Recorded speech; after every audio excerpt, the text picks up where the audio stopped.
Hi friends, ఈరోజు వచ్చేసి ఇంట్లో పాలు ఎక్కువగా ఉన్నాయన్నమాట. ఇంక అందుకని చెప్పేసి నేను ఫ్రెష్‌గా వచ్చిన పాలని ఒక లీటర్ తీసేసుకొని వాటిని పొయ్యి మీద పెట్టేసి కొంచెం బాగా మరిగించుకోవాలి క్రీమీ స్ట్రక్చర్ వచ్చేదాకా. తర్వాత వచ్చేసి ఒక హాఫ్ కప్ పాలు తీసుకొని వేడి పాలు అందులో ఒక 5 టేబుల్ స్పూన్స్ వరకు కస్టర్డ్ పౌడర్ యాడ్ చేసుకోవాలి. నేను వచ్చేసి బటర్ స్కాచ్ ఇంకా వెనిలా 2 మిక్స్ చేశాననమాట.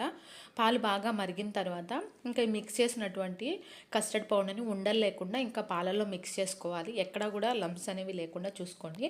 తర్వాత ఇందులో వచ్చేసి ఒక 5 ఆర్ 6 టేబుల్ స్పూన్స్ వరకు షుగర్ వేసుకోవాలి. ఇంక ఇక్కడ షుగర్ అనేది మీరు తినే స్వీట్‌నెస్‌ని బట్టి వేసుకోండి. నేనైతే ఎగ్జాక్ట్‌గా 5 టేబుల్ స్పూన్స్ వేశాను. ఇంకా తర్వాత వచ్చేసి ఈ షుగర్ యాడ్ చేసిన తర్వాత ఒక 5 నిమిషాలు మరగనిచ్చి తర్వాత స్టవ్ ఆఫ్ చేసుకొని చల్లారిన తర్వాత ఫ్రిడ్జ్‌లో పెట్టేసుకోండి. నెక్స్ట్ డే మార్నింగ్ ఇంకా మీకు ఎప్పుడు తినాలనిపిస్తే అప్పుడు ఇంకా మీ దగ్గర ఏ ఫ్రూట్స్ ఉంటే ఆ ఫ్రూట్స్ ఇంకా డ్రై ఫ్రూట్స్ యాడ్ చేసేసుకొని ఈ విధంగా సర్వ్ చేసుకుంటే సూపర్ టేస్ట్ ఉంటుంది. ట్రై చేయండి. వీడియో గనుక నచ్చితే లైక్ చేయండి. Thank you.